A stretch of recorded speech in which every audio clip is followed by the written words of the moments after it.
Olá, começando mais um programa TV Câmara Entrevista. O terrorismo não é um mal aí do século XXI. Existem comprovações de que antes de Cristo, os sicários, que significa homens de punhal, um grupo de judeus radicais que se rebelou contra o domínio romano, já cometiam atos terroristas. No entanto, com as tecnologias cada vez mais avançadas, o poderio nuclear, a internet e a aceleração da comunicação, talvez nos pareça que o perigo se intensificou. Hoje vamos falar sobre terrorismo no mundo e quem veio para conversar conosco é o historiador Moacir Santos. Moacir, obrigado pela presença aqui no TV Câmara Entrevista da TV Câmara Jacareí. Eu que agradeço o convite, será uma satisfação conversar sobre esse tema e principalmente tirar as dúvidas das pessoas que conhecem o tema superficialmente, ouvem muito falar na televisão ou na internet, mas têm dúvidas sobre o que de fato é terrorismo. É um prazer também, o meu professor está aqui com a gente nessa entrevista. Professor, eu queria começar falando um pouquinho para o nosso telespectador. Como que a gente explica o que é terrorismo? Como que a gente define esse ato aí tão selvagem? Olha, o terrorismo ele parte, ou quem pratica o terrorismo, do pressuposto que o ato de violência contra civis ou contra representantes ou instituições do Estado vai causar o recuo em algum tipo de conflito e com isso aqueles que cometem os atos que podem ser qualificados como terroristas alcançam seus objetivos. Evidentemente é preciso separar o terrorismo contra o Estado e o terrorismo feito a partir do Estado.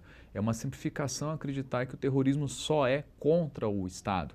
Existem as duas formas e é preciso fazer essa separação. E como a gente falou aí na cabeça do programa, é verdade de fato, então o terrorismo é algo muito antigo, a humanidade pratica esse ato aí para conquistar algo aí do seu interesse?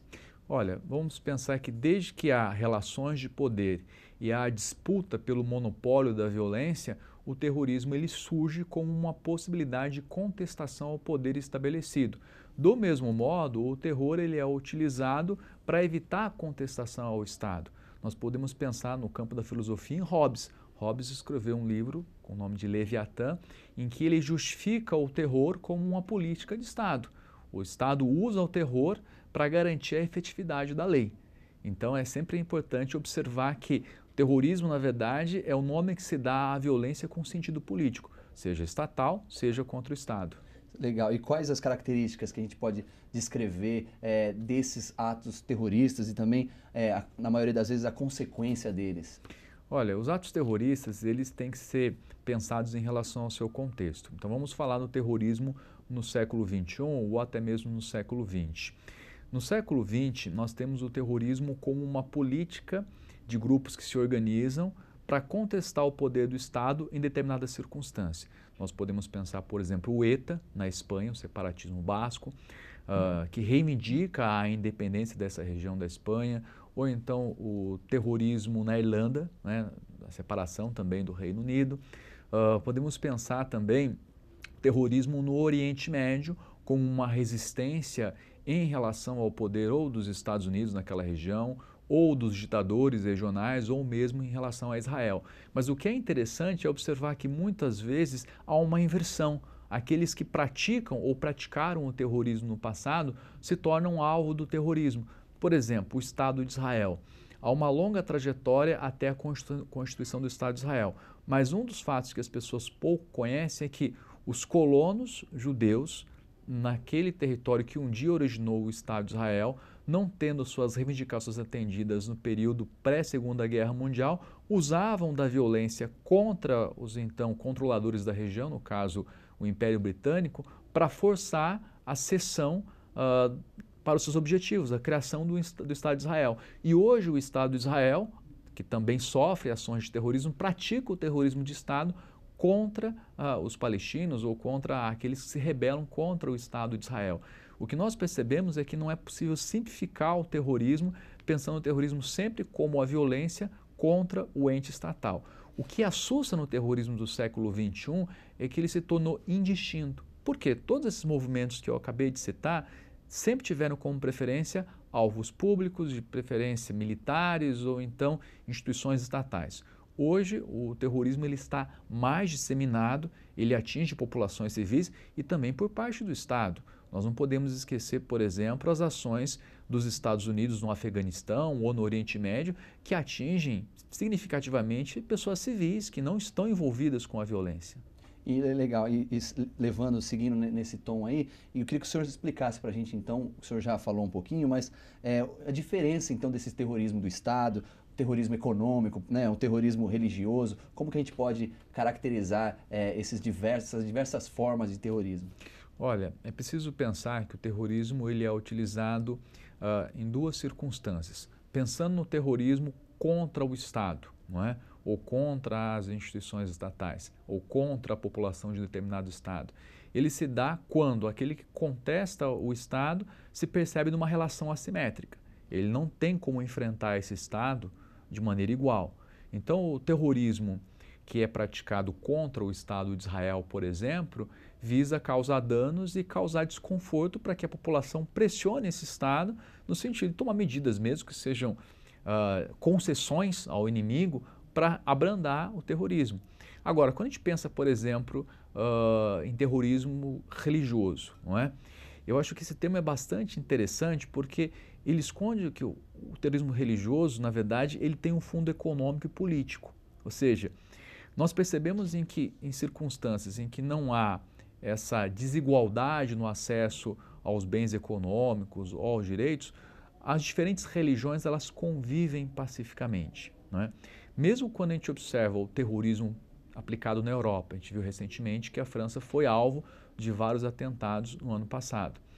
Ele se dá não só em função do que acontece no Oriente Médio, mas dentro desses países. França, Bélgica, são países que têm a presença significativa de imigrantes de origem árabe ou então do norte da África. E esses imigrantes que aderem ao terrorismo, que nasceram na França ou nasceram na Bélgica, são imigrantes de segunda ou terceira geração, portanto, filhos ou netos daqueles que de fato migraram primeiro. E aí há uma clivagem social em que essas pessoas não estão integradas de fato a essa sociedade. Elas não são vistas como francesas, não são vistas como belgas.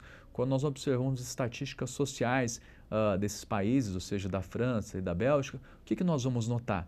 Essas pessoas sofrem mais violência, elas apresentam maior taxa de desemprego, menor acesso à universidade, menor acesso aos bens sociais, menor acesso às oportunidades. Obviamente, isso não vai tornar todo descendente de imigrante de origem árabe ou do norte da África em terrorista, mas um punhado que em desalento, que está numa situação de fragilidade social e que vá ter aderência ao terrorismo, é suficiente para causar tragédias como nós assistimos no ano passado.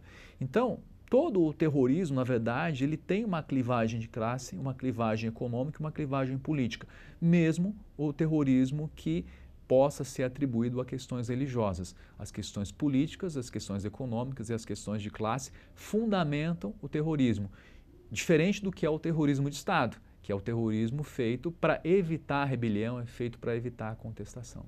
E o senhor seguindo aí, a gente falou de diversas formas de terrorismo, mas hoje parece que o que a sociedade que mais aparece na televisão, ou que mais é perceptível, pelo menos para a população, é essa ligação aí principalmente com a questão religiosa, com muçulmanos, né? Hoje em dia, como acabaram transformando o Islã em sinônimo de terrorismo, né, professor? Sim.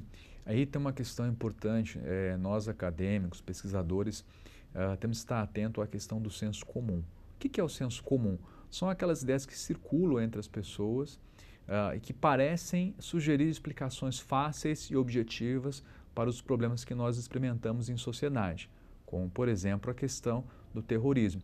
Então, se cria um estereótipo que todo muçulmano é adepto da violência, é adepto da solução que vai implicar no uso da força, do atentado, e que todo muçulmano quer convencer o não muçulmano, o cristão, o budista, enfim, a sua crença. Isso não corresponde ao fato. A maior parte dos muçulmanos são pacíficos, querem e almejam uma convivência pacífica, almejam o respeito e almejam serem respeitados. O que a gente tem que notar, na verdade, é que todo esse discurso, né, que se coloca do terrorismo associado à religião muçulmana e ao muçulmano é uma explicação fácil, é a explicação do senso comum e que descontextualiza o fato de que o Oriente Médio, em especial, é alvo aí há décadas do saque, da violência sistemática em busca dos recursos daquela região, especialmente o petróleo.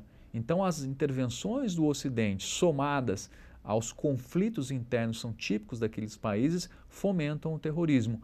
Diferente do que alguns dizem, o terrorismo é por conta da religião. Não é. São as questões socioeconômicas que fundamentam o terrorismo. Legal. E os terroristas também, eles não fazem mal apenas para seus alvos, né? Mas desagradam também os muçulmanos, o povo que tem como religião o islamismo, que se encontra em maior parte no Oriente Médio, Índia, Paquistão, África, Ásia e até na Rússia e China, mas que também não deixa de se fazer presente aqui no Brasil. Por isso nós fomos até a mesquita Al-Huda em São José dos Campos para conversar com algumas pessoas que seguem o islamismo para saber um pouco de como eles veem essa situação do terrorismo.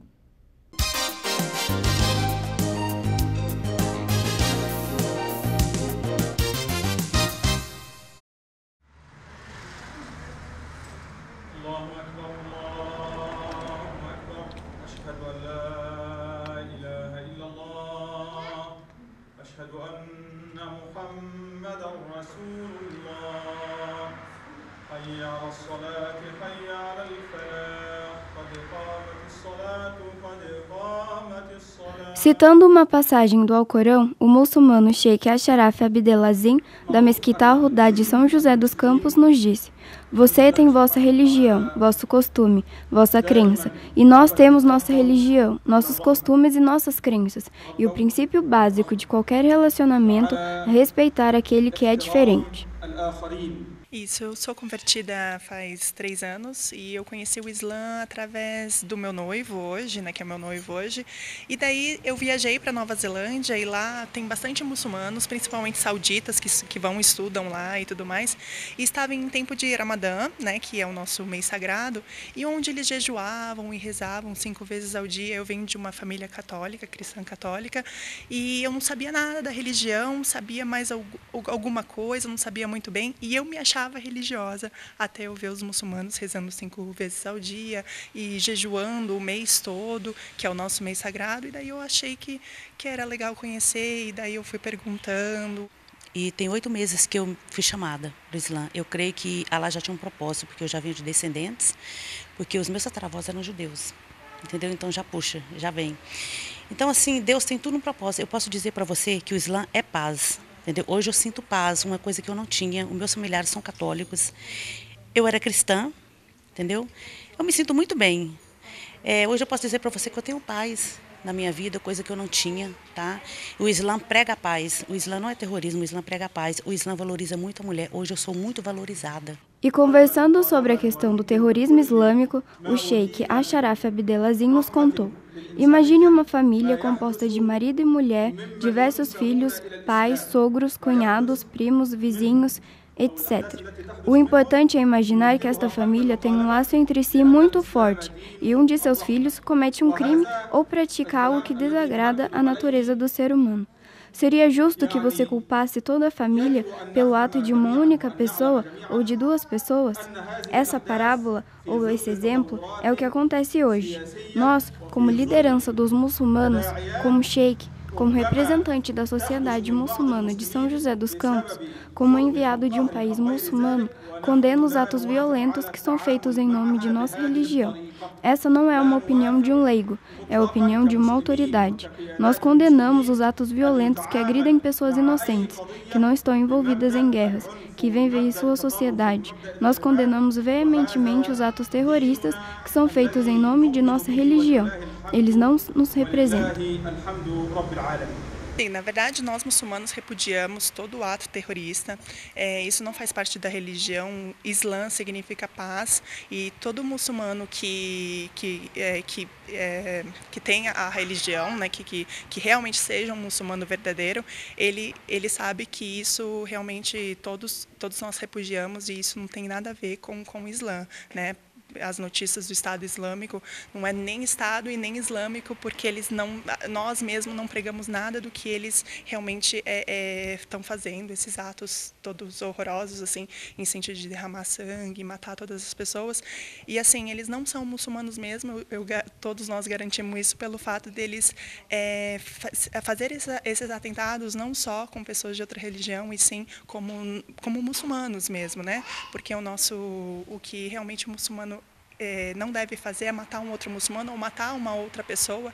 E o que eles fazem, por exemplo, na Síria, eles acabam fazendo isso e então matam todo mundo. Então não é de nenhuma religião, eles não pregam, não tem nenhuma religião com eles, né? E quanto ao terrorismo, essas coisas aí, o Islã, ele não aceita nada disso, porque o Islã é paz. Significa paz, amor, e as pessoas não sabem. Então, é fácil julgar, né, a gente, mas não é nada disso que diz.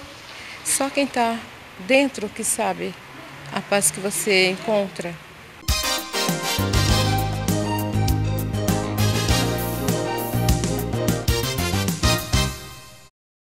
Você conheceu, então, uma comunidade muçulmana que segue a religião o islamismo aqui na nossa região. E como a gente viu, professor, o Islã não é sinônimo realmente de terrorismo, é uma religião que prega a paz, mas infelizmente esse preconceito ainda é muito grande, né? Será que muito também tem a ver com o Ocidente, que acaba pregando e colocando esse rótulo também nessa religião? Como que o senhor vê isso? Sim, os rótulos eles são colocados e eles tornam, vamos dizer assim, a percepção sobre outra cultura, sobre outra realidade mais confortável. Porém, isso implica na reprodução e na replicação de estereótipos que não correspondem à realidade. Como foi observado, inclusive na matéria, né, a religião muçulmana é uma religião vista e que prega a paz, né, inclusive pelos seus seguidores, pelos seus discípulos, não é? Então é preciso ter em conta de que o terror ou o recurso ao terrorismo não é monopólio de um grupo, de uma religião ou de uma determinada circunstância fora do Ocidente. O Ocidente, com as suas sucessivas intervenções na África e no Oriente Médio, ajudou a fomentar o terrorismo. E como nós observamos, há o terrorismo de Estado, ou seja, o Estado, quando ele reprime populações marginalizadas, quando ele reprime manifestações contra situações de injustiça, ele pratica uma forma de terrorismo. Mas o terrorismo de Estado ele é menos questionado exatamente porque o Estado exerce o monopólio da violência e, inclusive, é amparado juridicamente. Nós temos no Brasil, inclusive, a proposição de uma legislação sobre terrorismo que define e tipifica o que é terrorismo no Brasil e que é bastante preocupante. Tomada ao pé da letra, os movimentos sociais ou de contestação ao Estado podem ser enquadrados como terroristas. E aí a agenda política do país vai sofrer censura. Professor, legal que o senhor entrar nessa questão. E atualmente, realmente, qual que é esse debate hoje em questão com relação ao terrorismo? Eles querem aí colocar um rótulo também, principalmente, linkar terrorismo com atos sociais, de movimentos, é mais ou menos por aí? Sim, sim. É um projeto, né, de iniciativa do senador pelo Estado de São Paulo, o Aloysio Nunes Ferreira, e que propõe quais são as situações que podem ser enquadradas como terrorismo. O argumento é exatamente o fato de que o país vai ter um evento internacional marcante, que é a Olimpíada, e que o aumento das conexões internacionais, enfim, a globalização, como se diz, propicia que países emergentes ou em condição privilegiada no sentido da posição internacional como o Brasil, podem se tornar alvo de terrorismo. Mas, na verdade, isso é muito preocupante porque já existe uma legislação que tipifica a violência, que tipifica o que o Estado pode fazer em relação a atos terroristas. Uma legislação específica e que possa definir como terrorismo toda e qualquer situação tomada pelo Estado como ameaça às suas responsabilidades, coloca uma censura prévia em relação aos movimentos sociais. Nós sabemos que a contestação às políticas do Estado faz parte do jogo democrático. Cidades como Paris, por exemplo, que estão habituadas à democracia há muito mais tempo, são palcos de manifestações diárias, não é episodicamente ou em situações de crise, manifestações diárias. E nem por isso a segurança de fato está ameaçada nesses locais. Essa legislação que se coloca no Brasil, na verdade, ela não é para combater o terrorismo. Ela vai ser sim uma forma de exercício da violência, no extremo um terrorismo de Estado, contra os movimentos sociais. E aí nós podemos observar isso muito claro na própria realidade dos confrontos que o país vive nos últimos meses, né? Nós percebemos que determinadas manifestações têm a proteção do Estado, não há nenhum tipo de censura ou repressão. E quando estudantes, por exemplo, vão se manifestar em relação ao possível fechamento de escola, ou professores vão reivindicar melhores salários, melhores condições de trabalho, e invariavelmente há a violência policial. A mais lamentável, inclusive, foi o ano passado, no estado do Paraná, em que professores se manifestando em frente à Assembleia Legislativa do Estado foram agredidos, muitos saíram muito machucados por conta de uma violência estatal. É isso aí, o assunto de hoje é terrorismo no mundo e o nosso convidado é o historiador Moacir Santos. A gente vai para um breve intervalo, mas logo voltamos aí para explicar um pouco mais sobre como e por que razões grupos radicais atuam fazendo terrorismo no mundo. É rapidinho, você toma um café e volta aqui para o TV Câmara Entrevista.